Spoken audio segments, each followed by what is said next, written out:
All NEETPG, INICET and FMGE aspirants struggle with one core issue: how to remember better and how to remember for a longer period of time.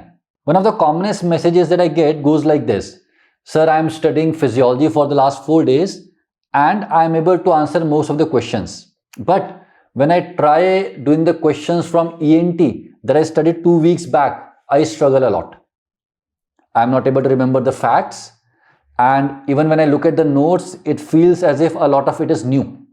And that depresses me a lot, that brings the morale down, because if I cannot remember the stuff that I studied 2 weeks back, what will happen on the day of the exam when I'm supposed to remember the facts from all the 19 subjects? What to do about it?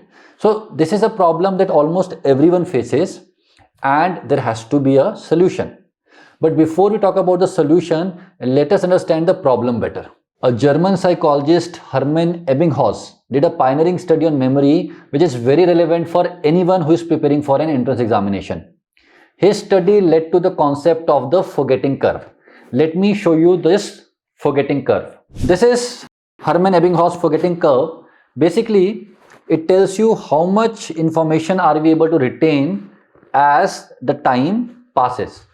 So if you studied something and if you were able to understand it completely, by the end of day 1, you have already lost 2/3 of it. Whatever you study, you forget 67% of it. By day 1, you are able to retain only 1/3 of it. By day 6th, you are retaining only 25%, the remaining 75% is gone. And after that, it is quite stable. Between 1/4 to 1/5, you are able to retain. And this is something that you must have experienced yourself. 2 weeks after a class is over, or 2 weeks after you have seen a video, you tend to remember hardly 1/4 or 1/5 of what you studied. These numbers may vary and they may be a bit better if you have read that concept or if you have seen that video once already. This is about the newly learned stuff, but the principles remain the same and the finding is unequivocal. We forget majority of what we read as the time progresses. So now that we know the problem and now we know the science behind it, what is the solution? One of the solutions suggested is to revise simultaneously. But that's a difficult solution because finding enough time to do the new subjects as well as to revise the previous subjects is a difficult task. Majority of the students are not able to do it. Some students have resorted to measures like studying very concise material with the hope of revising it multiple times before the exam. The problem with that approach is the concepts do not get built, and the kind of papers that we are getting nowadays in NEETPG, INICET, FMGE, such students struggle in solving any question which is asking deeper concepts, and these questions are becoming more and more with every passing year. So we have to find the solutions that are practical and that actually solve the problem without creating a new one. There are two terms that provide us a solution. The first one is active recall and the second one is spaced repetition. Let us understand both of these concepts in more details. Let us understand the active recall first. Say today we studied psychiatry and I told you a piece of information that fenfluridol is the antipsychotic with the longest half-life. Now we want that this fact stays with you for say the remaining year. Now we can revise this in two ways. Say tomorrow you open your notes and you read this. You see fenfluridol is the antipsychotic with the longest half-life in your notes. This is passive recall. You read it in the notes and definitely it helped you in retaining it longer. What is active recall? In active recall, I show you this slide. The antipsychotic with the longest half-life is, and now you have to search your memory base. Now you have to search and you have to retrieve the information, and then you are able to recall it, and then you say it's fenfluridol. This is active recall. This strengthens that memory association so much more, and when it gets strengthened, you are able to recall it better and you are able to remember it for a longer period of time. And this active recall must be done in a proper way. What that proper way is, we can talk about it along with the second principle, and the second principle is that of spaced repetition. What is spaced repetition? So say you are studying any subject, let's say psychiatry. A component of psychiatry is very conceptual in nature. If you do a live class, or if you read a book, or if you watch a detailed video, you understand the concepts, and now you are able to answer the questions from those concepts in the exam, even if you get to revise only once. The problematic part is the factual part, the chunks of information that you tend to forget easily, as we just saw in the forgetting curve. So spaced repetition means we revise these components which we are more likely to forget repeatedly, and in such a way that the retention becomes stronger. So multiple researchers have worked on algorithms, and finally we have algorithms which tell us that what should be the frequency of repetition to create long-term memory.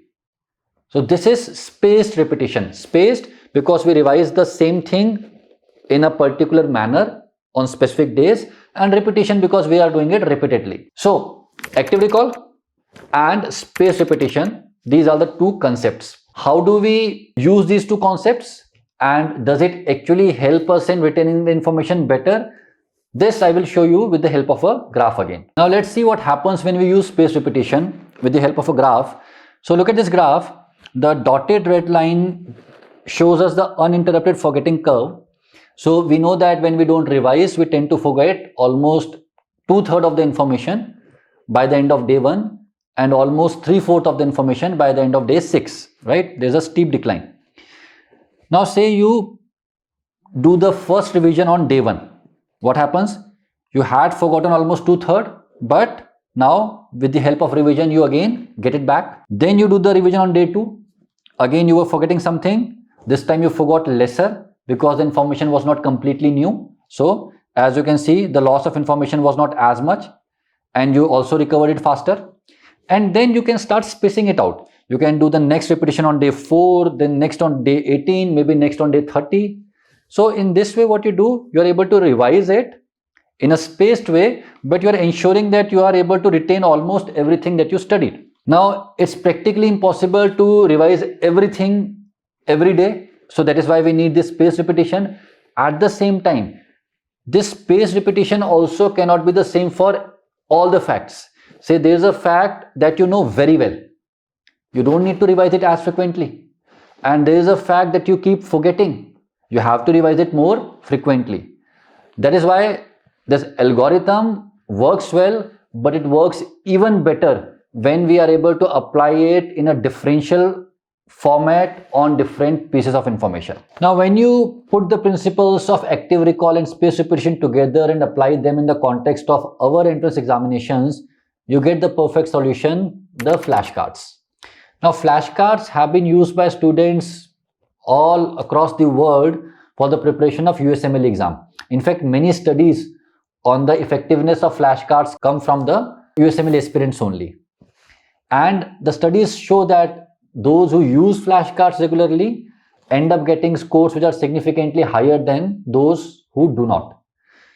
But when we started making flashcards for our exams, we quickly realized certain problems. First of all, to make flashcards which are actually effective, we had to hit the sweet spot. We wanted to cover everything that is important, all volatile topics, all PYQs, all PYTs, everything that can be asked. At the same time, we did not want to bulk up the content in the cards so much that it becomes another resource which cannot be finished and revised. So we tried very hard to hit that sweet spot, and finally we created around 10,000 cards which are comprehensive enough to cover everything. At the same time, they are manageable. You can complete them, you can revise them multiple times. The spaced repetition can actually work. Also, we wanted to have different kinds of flashcards. Basic flashcard, standard card, where one piece of information is on one side and then it flips, the other side shows you the answer. I will show you how it looks. We also wanted to have image-based flashcards because image-based questions are being asked a lot. And we also wanted to have something called as fill-in-the-blanks flashcard, where a statement is there with dashes and the student has to actively recall what could be fitted in here. Also, what we wanted was that the flow of flashcards should be similar to the flow that you are already used to. irrespective of the platform that you're following, all of you do custom modules, all of you want to do questions topic wise. So similarly, we wanted that we create flashcards subject wise, topic wise, an option of doing custom module kind of thing. In flashcards, we call it custom deck, and something that can be easily integrated with whatever you are following at this point of time. So Cerebellum's flashcards, and we are calling it CODONS, precious bits of information, have been designed in such a way that irrespective of what you are following as your primary resource, whether you are following Cerebellum, mission classes, our rapid revision videos, our main videos, or any other platform, any other online or offline platform, whatever you're using, these flashcards would sync very beautifully with anything. I believe these 10,000 flashcards should be used by every single aspirant. It is a new way of studying in our ecosystem, and those who use it will definitely get a massive advantage. So now let us have a walkthrough. Let us see how these flashcards look like. What are we supposed to do? What algorithm they follow? What kind of analytics have we put? How can you use bookmarks? All of that. Let's see how Cerebellum's flashcards work. Let us understand how this extremely effective feature works. So you can start with the flashcards. You go into the app, Cerebellum app, and on the top you can see flashcards start now. You can also enter into flashcards from the shortcut section. There's a touch point. So we start with flashcards. Now say today I did psychiatry, I studied psychiatry from main videos or mission classes or any of the rapid revision videos, whatever resource. And now I want to ensure that whatever I studied, all the important points stay with me from that subject. I can use flashcards which work on the principle of active recall and spaced repetition. So what do? I go into flashcard section and I go to custom deck. Custom deck is similar to custom module that you guys do in Qbanks, and you are well versed with the navigation. So I went into the custom deck. Now I can choose all the subjects or a combination of subjects, or in my case, because I have done a couple of chapters of psychiatry, I am going to psychiatry. Now say I did first 5 chapters of psychiatry. So I have chosen those 5 or 6 chapters. I click on next button. It is asking me that since I was already doing another session, I want to go back to that session or start a new one. So I want to start a new one. So I clicked on continue anyway. Now it is showing me that there are different kinds of cards available. Standard cards basically have the statement in the front and the answer at the back. I will show you in a couple of seconds. Image-based cards, as the name suggests, will have an image-based question and the answer. And fill-in-the-blank cards basically have a statement with a blank in between, and you have to actively recall what would be the content of that blank. And we have the option of choosing either 20 cards, 50 cards or 100 cards. Let's choose 20 cards. So I click on start. Now this is how flashcards look like. The first flashcard is reduced emotional responsiveness and expression characterizes which affective abnormality. Now you have to actively recall what symptom has been described here. So say you are able to recall affective flattening. Now you click on show answer. It shows you affective flattening. Now this is active recall. Rather than showing you a table with affective flattening on one side and its description on the other side, I am forcing you to recall that term so that it stays within your memory for a longer period of time. You remember it better. Now you were able to recall affective flattening. Now you have gotten 3 options here. Got it, almost there, and had no clue. If you knew the answer, you would click on got it. If you did not, you would click on had no clue. Why is it important? This will determine when would you be shown this card later on. The algorithm works on this, because if you click on got it, and you can see at the top, you can see the smiley becomes brighter, right? So when you click on got it, you also get one smiley, it brightens up, telling or showing that you got it correct. Now, if you did not know the answer, you would have clicked on had no clue, and in that case, the card would have been shown to you more frequently.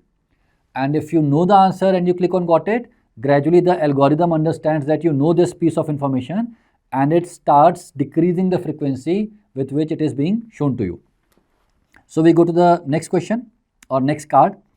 What percentage of patients with DiGeorge syndrome develop schizophrenia by adulthood? We know the answer, it is 30%. So I again clicked on got it. Then we go to the next question. A depressed patient started on antidepressants suddenly becomes manic. What phenomena is this called as? We know that it's called as manic switch from depression to mania. So I click on show answer. It shows manic switch. Again I click on got it. You can see at the top, on the top you can see the progress bar, and just below it you can see that the smiley is getting brightened up. Now one session will get completed when there are at least 2 consecutive got it for all the cards. For all the cards there have to be 2 consecutive got it, only then the session will end. Now let me quickly answer the remaining questions so that I can show it to you. 6th question, 7th question, which brain stimulation therapy is FDA approved? RTMS, got it. This is a fill in the blank card. Serotonin syndrome is characterized by dash and dash. So myoclonus, hyperthermia, hyperreflexia. So these were the blanks that you were supposed to remember. Got it. What is the minimum duration required for diagnosing depression? 2 weeks. Got it. Examples of SNRI drugs. These are the examples. Now you can see that all these cards carry some amount of information, and that's very important. I talked about this earlier also. If we put a large amount of information in these cards, it becomes ineffective because then it becomes notes. We have to keep the information bit size, small pieces of information which are important. So we continue doing these cards. As you can see, we are on 13 by 20, and in some of these cards will have more information, like this one. All the good prognostic factors in schizophrenia, because this is an important topic, multiple times it is asked, so we have included all of them. 5 negative symptoms, again important. We are on 16 by 20 now. This is a fill in the blank card. 17 by 20, 18 by 20, 19 by 20 and 20 by 20. Now it means that we have done all the cards once. Just to show you, let me mark had no clue here. I did not know the answer for this 20th card. So for the remaining 19 I knew the answer. For the 20th I did not know the answer. Now what will happen? The second round would start, because you have to get every card correct at least twice right consecutively for that card to go away from the session. So we are back to the first card. Now this time again I say got it. Now it says you nailed it. This card will appear tomorrow. Second card, got it. Again it will say you nailed it. This card will appear tomorrow. So the second component of flashcard was space repetition. So 0 day, 1 day, 2, 4, 8. So when it says it will be shown tomorrow, it is basically following that algorithm that tomorrow will repeat that card, and tomorrow it will get repeated only once, not twice, once. So again we keep clicking on got it, and the cards keep on getting removed from the session because the algorithm knows that I am already mastering this piece of information. It will continue in this way except for that card where I clicked on had no clue. It was the last card.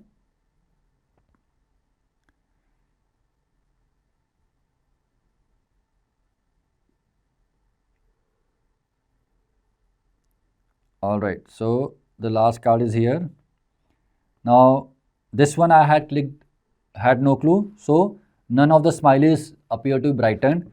So this time say I write, I click on got it, but it is only one got it. This card will come again, and here it is, because it is the only card left in the deck, so it is coming again. I again click on got it. Now the session is getting over because I have covered all 20 cards and I have clicked on got it at least 2 times. So it is giving me the option of finish. But before that, let me go to the review section. Now I have covered all these 20 cards, so it's showing green. And the good thing is I can click on this hamburger and I can see all the cards, the content of all the cards here. Why is it saying mastered? Because I have clicked 2 consecutive got its, that makes it mastered card. So all the cards are shown here in an easy to review format. So now let me show you another thing. We have the option of bookmark also. So let me click bookmark here. Now there are 3 types of bookmarks here. One is the default, important question, but we have kept 2 other bookmarks. Final lap means those cards that you want to revise just before the exam. So that is final lap. And the other bookmark, weak areas, the topics that you keep on forgetting, you can bookmark those as, like say I am clicking this as weak area. So we have given different kinds of bookmarks. Now I complete this session.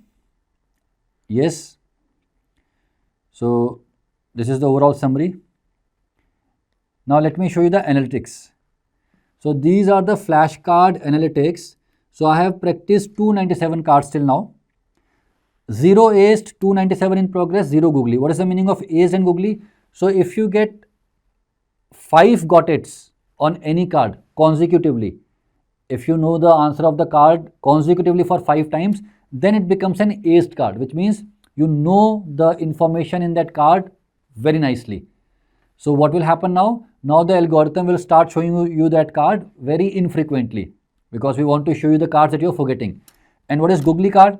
In case you say had no clue thrice on any card, it becomes a googly card, which means that you are very weak in that piece of information. It would be shown to you repeatedly again and again. And the remaining cards are in progress card, which are you are progressing towards acing them.